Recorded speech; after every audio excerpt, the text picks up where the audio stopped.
Hey guys, Giggity DFS back with another video, and in today's video we're going to be breaking down the showdown slate between the Cleveland Indians and the Chicago White Sox. Before we jump into the slate, if you guys have not checked out tilteddfs.com, you definitely should.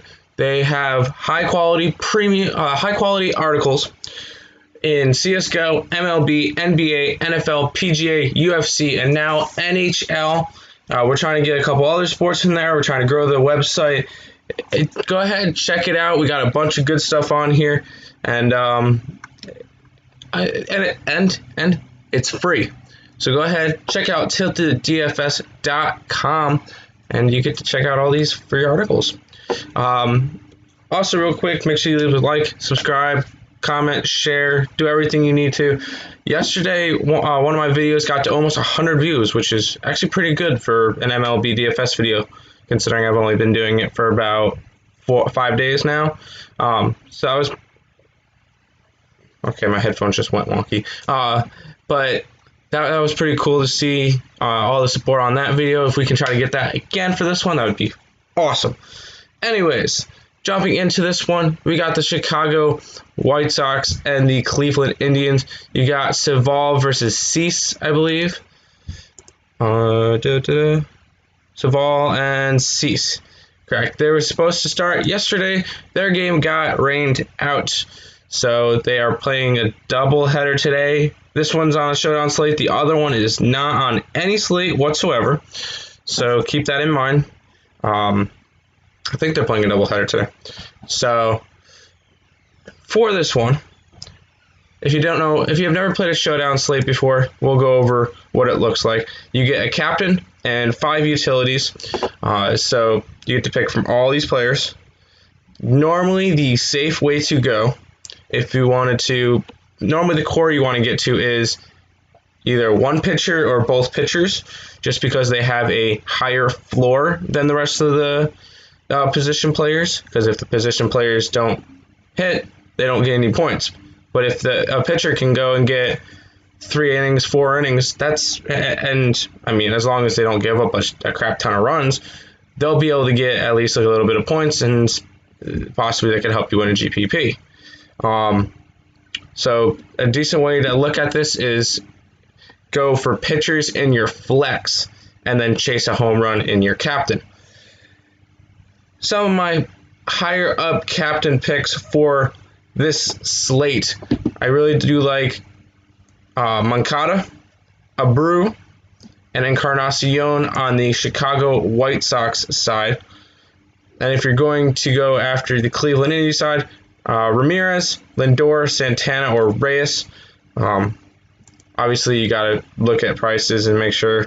So out of the prices here, I would say Jose Abreu at 13.5 or Moncada at 13.2 would be a solid choice. If you even wanted to go down to 11.1 with Tim Anderson, he's not really going to hit any home runs, but you will see him get on base. You'll still see him steal. So he'll be definitely involved as well if you want to get to him there.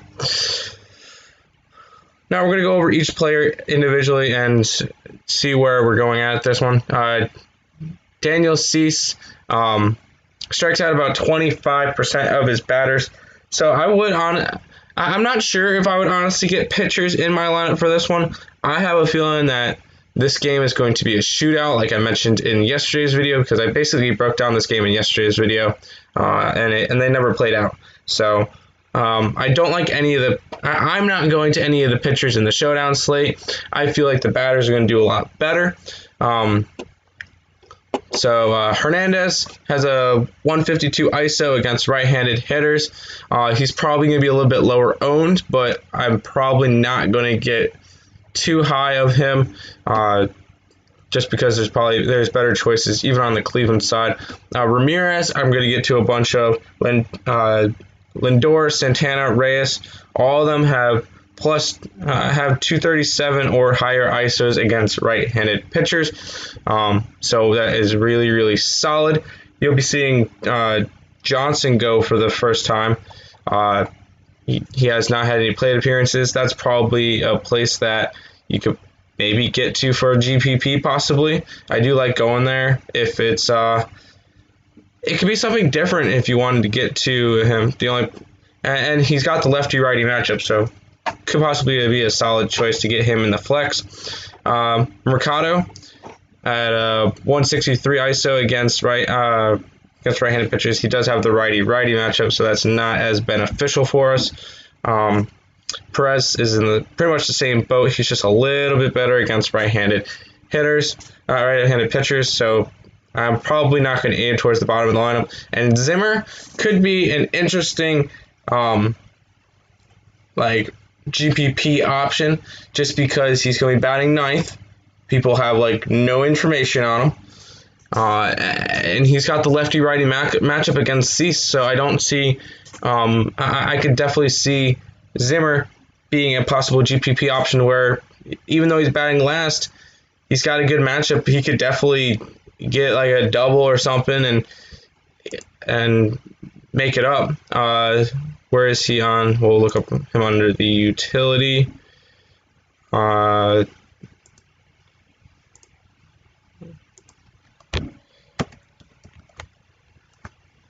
at 4K, he'll probably be a little bit higher owned than you think, but that could be a decent value option to go for from the Cleveland side if you want to be able to pay up for some of the higher priced players. Over to the Chicago White Sox side, Tim Anderson is actually a really nice pick, and at 7,400, I'm quite all right with getting to him. He's fast, he gets on base, he steals bases. I don't see why. I don't see why that we could not go to Tim Anderson today for a showdown slate. Moncada, Abreu, Grandal, and Encarnacion are all home run threats. So if you could pump one or two into your lineup, if you're going to the Chicago White Sox way, that's definitely a viable option to try to get 2 to 3 of those guys in there, or 2 of those guys and Tim Anderson, and maybe the pitcher or something. But all those 4 are solid picks, and you could mix and match, and I do like that core from the Chicago White Sox. Real quick, going over to Savall, strikes out 20% of his batters, and he has a decent ground ball rate, so you might be able to get some double plays out of him. I'm not going towards pitching in this one, just trying something different because in GPPs you need to get different. Delmonico has barely any stats against right-handed pitchers. He's got 59 at-bats with an ISO of 93, which means he's probably going to not be that high owned.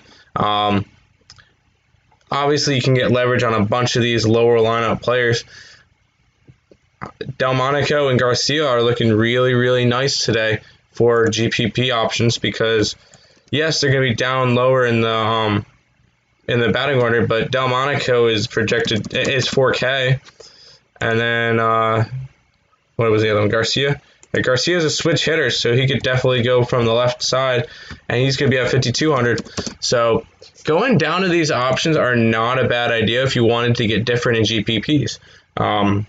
Just going after a switch hitter who's batting 8th or 9th, who has barely any. He has 419 at bats. He's not that good, but in a showdown slate, anything can happen. And if he goes and dongs at $5,200, you're going to need him in the winning lineup. And if he's 1% or 2% owned, there you go. There's your leverage, and that's how you're going to be able to win a GPP. Engel, batting 9th, he is a righty versus a righty. Once again, it could be a value option if you wanted to get down that low. But I'm not sure if you would want to get down low. Another option, real quick, other options, if you wanted to get down to them, would be relief pitching. If, they're not. Remove non-probables.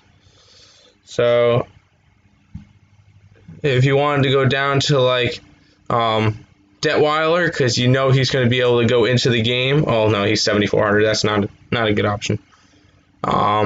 But if there's like a relief pitcher that that you feel comfortable that's going to go in and get an inning's worth of work, and you could strike out like 2 batters and get 7 points at a low price, could be another way to separate yourself from the field and build something nice.